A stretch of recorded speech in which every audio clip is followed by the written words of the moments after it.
Hello and welcome to another video about the basics of stock investing.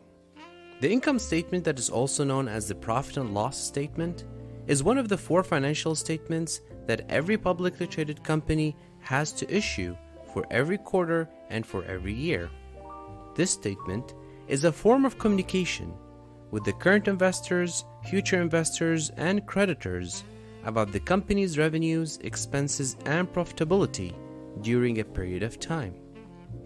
The annual income statement is audited by an external accounting company to eliminate any accounting fraud, while the quarterly statements are only reviewed. It is important to emphasize that the income statement will provide the income and expenses for a specific period of time only. So the income statement would cover 3 months if it is quarterly, and would cover 12 months if it is an annual income statement. The items in the income statement are slightly different from one company to another depending on the industry of that company. But generally, the income statement items are revenues or sales, cost of goods sold, gross profit, selling, general and administration expenses, interest expense, income tax expense, net income, earning per share, and outstanding shares. The most important item in the income statement is revenue, because it tells you how well they are doing with their clients and customers.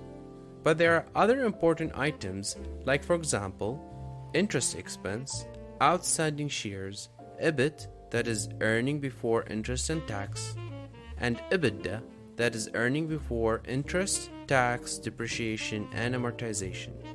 These items are useful when comparing the annual income statement for number of years for the same company, because we can conclude some trends that would help us with our analysis.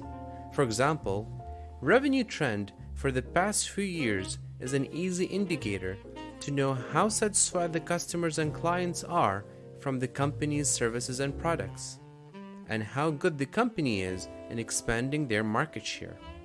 For example, if the revenue is declining every year for the past 5 years, then that could be a red flag for the poor performance of that company.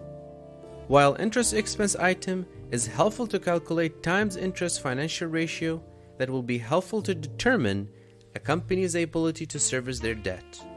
Finally, earning per share, EBIT, EBITDA, and the outstanding shares are usually play a key role in any stock valuation analysis. Join me in the next video where I will talk about the balance sheet statement. If you learned anything new or want to hear more about the basics of stock investing, please subscribe and hit the like button.